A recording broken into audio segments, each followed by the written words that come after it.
TV Comunitária do Rio de Janeiro, o nosso núcleo sindical, hoje traz aquele que já ficou consagrado como nosso editorialista aqui nas questões trabalhistas, o petróleo, as questões, sobretudo, que diz respeito ao operário, ao trabalhador. Emanuel Cancela, que agradecemos, já está aqui conosco.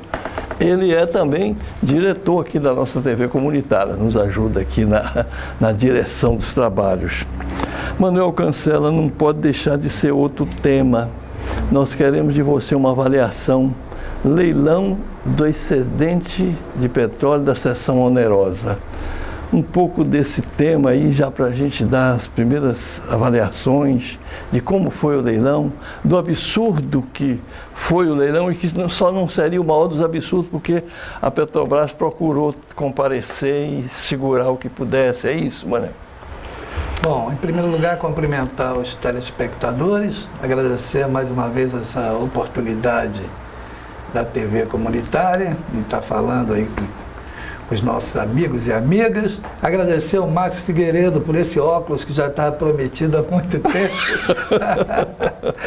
Max Figueiredo, da técnica, o homem que faz milagre aí no nosso programa. Dizer que eu estava arrasado psicologicamente com o leilão do pré-sal, como você falou, do excedente. O Brasil 247, que é um blog renomado, falou que estava em jogo 20 bilhões de barris de petróleo. Eu falava em mais de 15, que era o que era anunciado.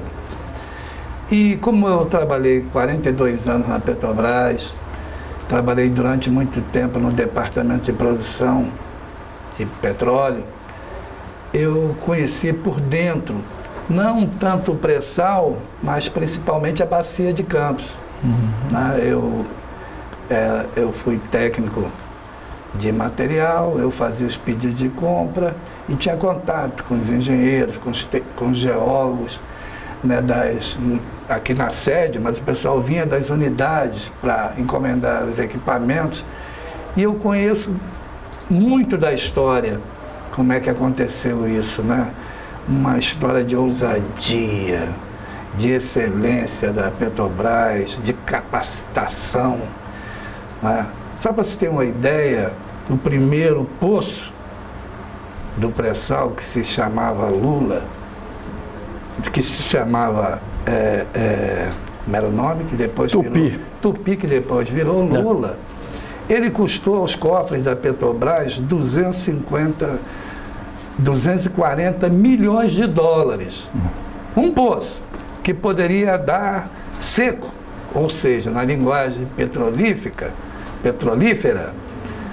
não ter petróleo. Então, isso foi uma grande ousadia no governo Lula e deu óleo de excelente qualidade e em quantidades comerciais abundantes. Né?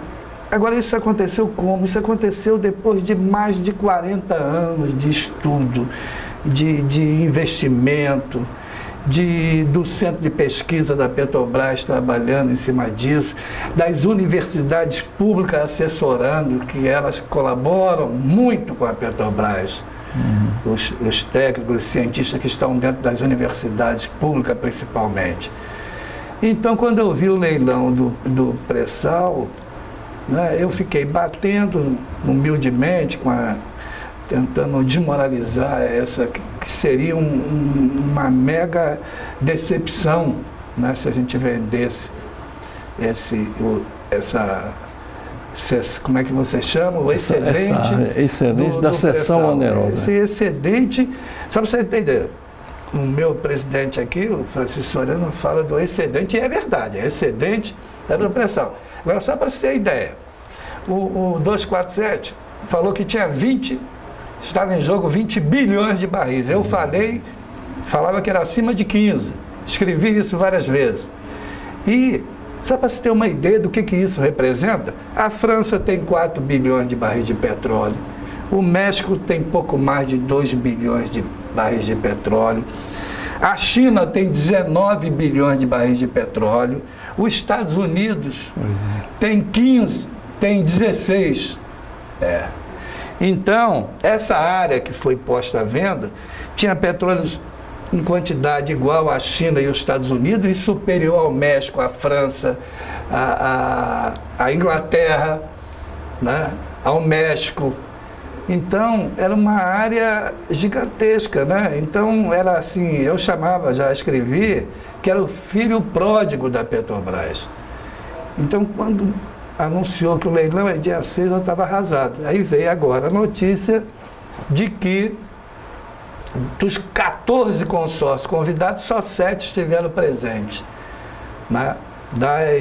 Das N petroleiras multinacionais que foram convidadas, só esteve presente, se eu não me engano, a BP e a Total da França, BP da Inglaterra e a Total da França, e essas estatais petroleiras não deram lance no leilão.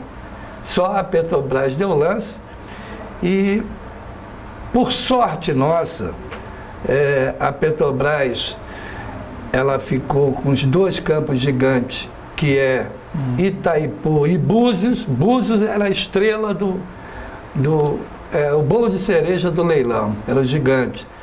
A Petrobras, em consórcio com as 2 chinesas, adquiriram, e a Petrobras ficou com 90%, né, desses campos principais do leilão. Então, lógico que não dá para a gente dizer, foi uma vitória. Claro. Não, mas alguém disse, acho que foi o presidente da IPET, foi menos pior. Dos males o menor. Dos males o menor. Né? Então, o petróleo continua com a Petrobras. Né? Então,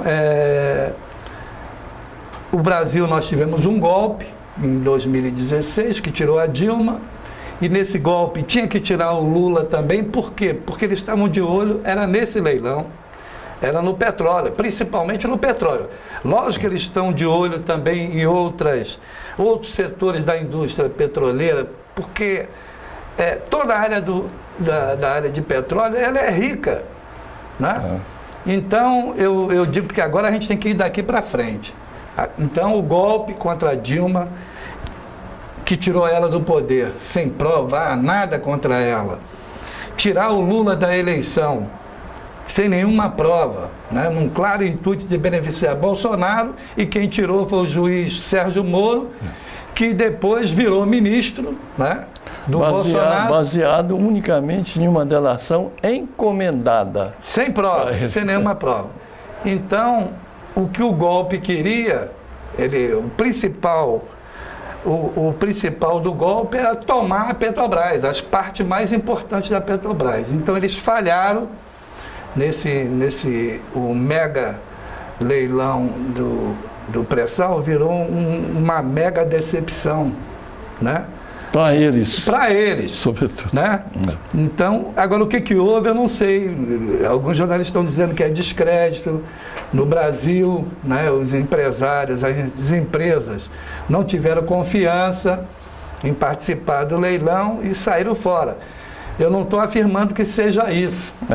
Porque o pré-sal, além dessa quantidade, é óleo de excelente qualidade, e o custo de produção está em torno de $6 o barril, dado a alta quantidade. A escala, né? Então, Manuel, você me permite eu colocar aqui um outro olhar, até para valorizar a importância da luta. Por exemplo, a gente aqui na TV comunitária, a gente está sempre preocupado com a conscientizar, que hoje tem um termo que os psicólogos, sociólogos chamam de massa crítica. E você também tem um blog. Eu me lembro que só uma das suas matérias, uma vez, teve acesso a mais de 800 mil pessoas.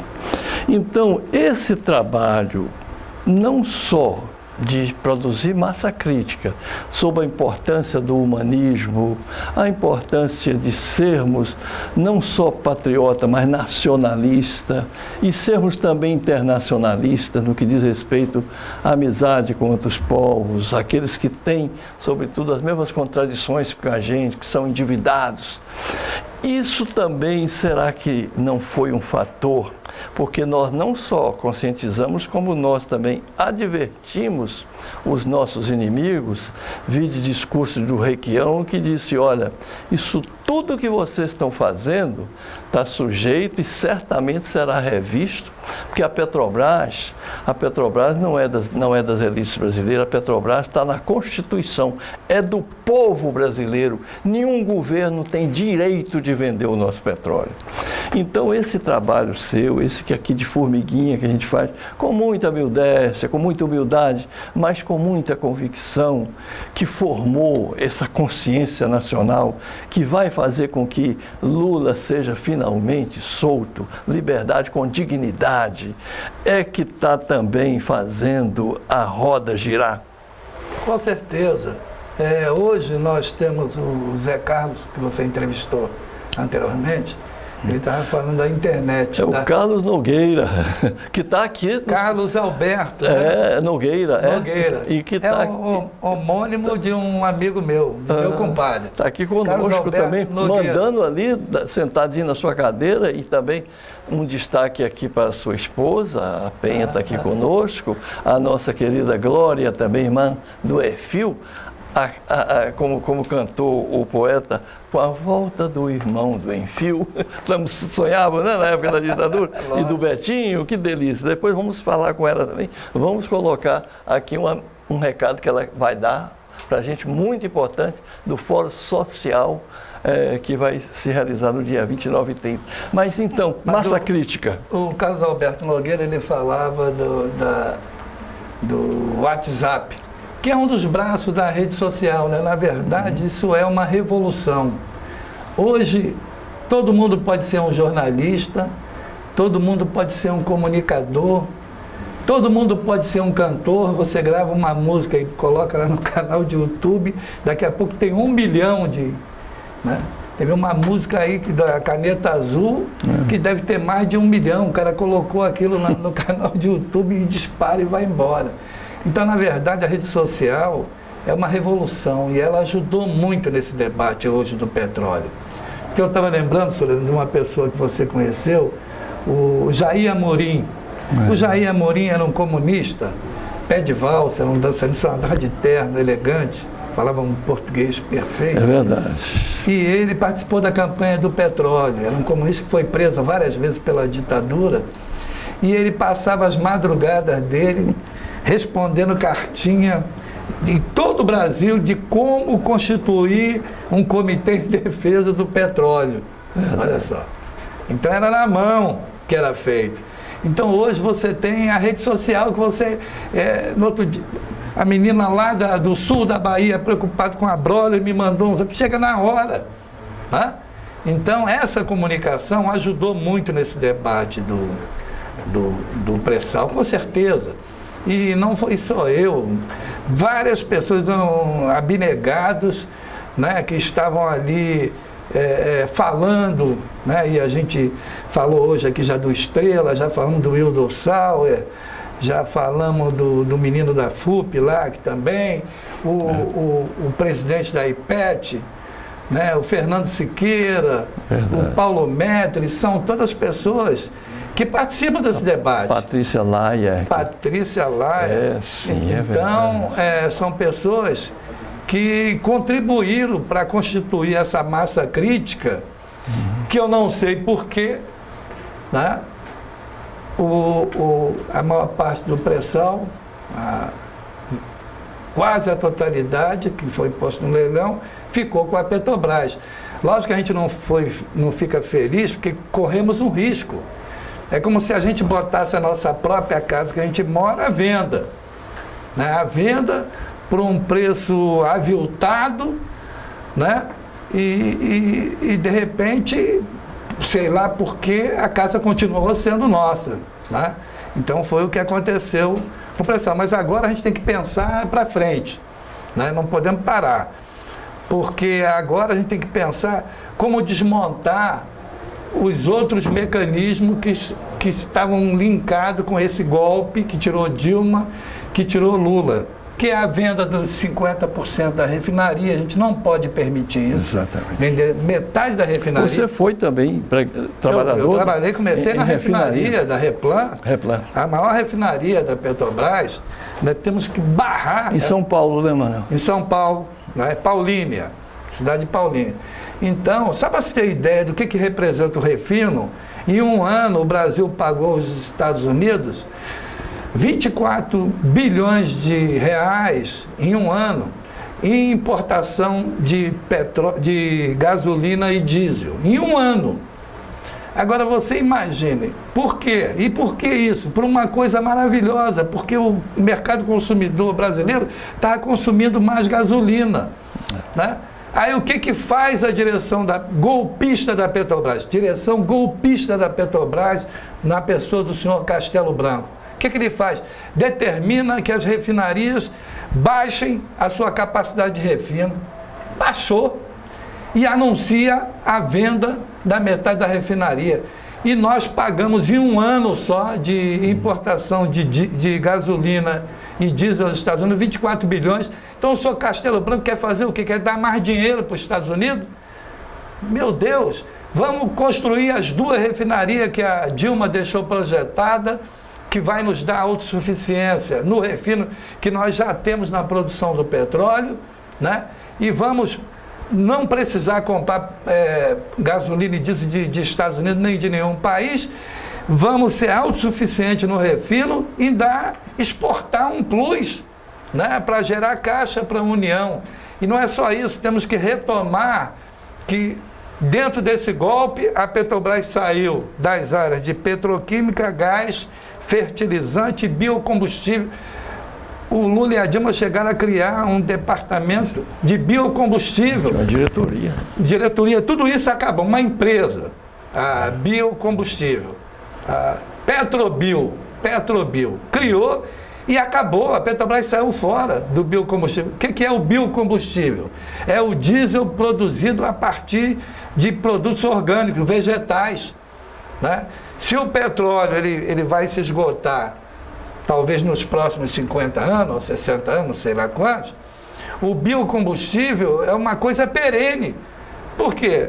É o diesel produzido através da mamona, da soja, e vai embora de um monte de vegetais. Então isso não acaba nunca. Então a gente tem que retomar, não vender as refinarias, temos que retomar a Petrobras, a esse absurdo que foi retirado dela, a petroquímica, que é o braço mais lucrativo do petróleo, retornar o biocombustível que eu falei, o gás e o fertilizante. O que é o fertilizante? O Brasil tem uma vocação agrícola e precisa de fertilizantes. Então, se você tira a Petrobras dos fertilizantes, você vai importar fertilizante, que seria fabricado aqui, né, como parte do nosso petróleo, que, como foi dito aqui pelo Carlos Alberto Nogueira, Carlos Alberto Nogueira, otimismo, né? Então, o petróleo gera mais de 3 mil produtos, né? E entre eles... Ou seja, ele não é somente energia, não é somente, está presente não somente na matriz energética, que é o principal componente, mas ele também na química, né? Está no celular, está no tênis, tá no... Não tem nada aqui que não tenha. Na maioria dos equipamentos do não está em nós. Se eu estou aqui é porque alguém me trouxe, o ônibus que me trouxe, o carro que me trouxe, foi o petróleo, petroquímica. O homem que vai lá no espaço. E essa é a parte mais lucrativa da indústria do petróleo. Tiraram a Petrobras, os golpistas tiraram a Petrobras da petroquímica. A Petrobras chegou a construir o Comperj, que é o braço petroquímico, a retomada, porque foi caçado lá no governo FHC, saiu fora da petroquímica. Então nós temos que... E o Comperj foi construído, cheguei várias vezes aí lá como dirigente sindical, ter 20 mil trabalhadores. Hoje, o Comperj não é mais nosso, é chinês, não é mais do Brasil. Agora, o mais importante também que a gente tem que retomar é a indústria naval, né? A construção de navios e plataformas que o Lula garantiu na lei de partilha 12.351/10, na lei de partilha, no conteúdo local, a construção de navios e plataformas no Brasil, gerando emprego e renda para o povo brasileiro, que no golpe foi para os gringos. Nós estamos construindo navios e plataformas no exterior, gerando emprego e renda para os gringos. Ô Manel, eu não entendo também, é o que está também no que acalar, né, essa pergunta, na mente de todos os que acompanham esse desenrolar aí da nossa economia sendo entregue, sendo esfacelada. A gente está vendo aí as estatais estrangeiras comprando as nossas estatais brasileiras. Ou seja, uma estatal estrangeira significa um outro país, um outro estado mandando no estado brasileiro.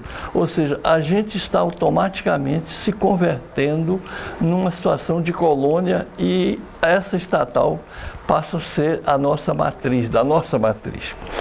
E esse sofisma de dizer que nós temos que privatizar porque para movimentar a economia, que mentira! A China tem mais de 100 mil empresas estatais. Há quem fala que não é menos do que 150 mil empresas estatais. E é o país que mais cresce no mundo nos últimos 60 anos. Inclusive o PIB chinês, conforme for a metodologia de levantar o PIB, desde 2014 que o PIB chinês é maior do que o PIB dos Estados Unidos. Eles já são a maior potência mundial, economicamente falando, também. Sem falar que é a maior população do mundo, essa coisa. Então, o Manel, eu me lembro de uma frase, Jânio vem aí. Eu acho que essa frase seria hoje traduzida com Lula vem aí, para acabar com essa canalice, com essa palhaçada, com essa traição nacional. E nós não podemos esquecer que hoje também é um dia de tristeza para a gente, porque ontem foi vendida a Eletrobras. A Eletrobras ontem foi vendida. Na calada. Na calada, né? Então nós não temos mais o controle, que vai acontecer o mesmo que aconteceu no setor petróleo, né? Que eles falavam que nós tínhamos a gasolina mais cara do mundo, e agora a gasolina sobe toda semana, o diesel, né? E agora a Eletrobras não é mais uma estatal. Vai acontecer com a gasolina, o diesel, vai acontecer o mesmo com a conta de luz, eu não tenho dúvida. E digo mais, você estava falando das estatais, alguém acredita que uma empresa privada vai financiar a saúde e a educação? Para quem não sabe, essas empresas, Eletrobras, Petrobras... Casa da Moeda, meu Deus do céu. Mas essas de ponta, eu sei, telefonia. Cerca de 80% das nossas obras. O Brasil está com 17 mil obras federais paradas. 17 mil obras federais paradas porque não tem dinheiro. E da onde vai vir esse dinheiro se não vier da Petrobras, da Eletrobras, dos Correios? Vai vir da onde? Vai vir do Banco Santander, do Banco Itaú? Alguém acredita que essas empresas privadas vão financiar a saúde, a educação, obras de vulto no país? Não vão. Então a gente precisa das estatais, de um Estado forte. Então, Manel, em 2 minutos, um recado, uma mensagem. O que fazer e como lutar? Não, é o que eu falei. Nós passamos o susto, né, do leilão, do mega leilão do pré-sal. Graças a Deus, continuou com a Petrobras, a maioria das reservas do pré-sal, né? E agora nós temos que pensar no segundo momento, né? De garantir. Nós temos que retomar a questão da saúde e educação, que os investimentos estão congelados por 20 anos. Isso é um absurdo. A gente tem que abrir essa válvula, acabar com essa PEC da morte que congelou, para que a gente tenha uma saúde e educação. A gente tem que retomar esses braços da Petrobras que eu falei, porque nós temos cerca de 13 milhões de desempregados. Nossa. E é um absurdo que com 13 milhões de desempregados a gente vai construir navios e plataformas lá fora, né? A gente estava falando aqui, o Brasil, ele estava deixando de ser um produtor de matéria-prima para o mundo, né? E entrou, né, na era de vender produtos com valor agregado. Manufaturado, né? Então, é isso que eles não querem, que o Império não quer. Porque o Brasil, nos governos Lula, chegou a ser a 6ª economia do mundo, passando a Inglaterra. Lula e Dilma acumularam reserva cambial no valor de 360 bilhões de dólares. Isso aí é a 10ª maior reserva cambial do mundo. Está entre as 10 maiores reservas cambiais, não é pouca coisa. Então, essa história de dizer que o PT roubou, que Lula roubou, Dilma, roubou, mas deixou uma reserva cambial gigante. E não roubou. Não provaram nada, passaram 5 anos investigando. Ô, seu Moro, cadê a prova contra o Lula? Dallagnol, cadê a prova? Que convicção é essa? Mostrar a prova. Com Lula, o Brasil chegou à 6ª economia do mundo e, com certeza, se continuasse, poderia não ser até com a Dilma, mas se continuasse com um governo que investisse no Brasil, não esse que está vendendo o Brasil, nós já estaríamos em 4º, 3º lugar na economia mundial. Então, o desafio agora é a gente retomar não só a Petrobras, ver como é que a gente vai fazer com a Eletrobras, resolver o problema da saúde e educação, que tem que ter investimento, né? E empregar o nosso povo, retomar essas áreas aí, essas 17 mil obras. Como foi dito aí pelo Carlos Nogueira, né? Esse dinheiro está parado. Esses 360 bilhões de reais da reserva tem que ser aplicado, tem que retomar essas 17 mil obras para gerar emprego e para o nosso povo ficar alegre e a gente se abraçar como é um costume dos brasileiros, né? Passando energia positiva, muita alegria e muita tolerância, né? E olhar pelo nosso povo. É isso que a gente precisa fazer. E na praça e na rua a luta continua. Obrigado, Manuel. Ninguém larga a mão de ninguém. Com certeza. TV Comunitária, mais um núcleo sindical aqui. Canal 6 da NET. Retransmitimos também tvcomunitaria.rio. Obrigado a você que nos acompanhou, que nos assistiu.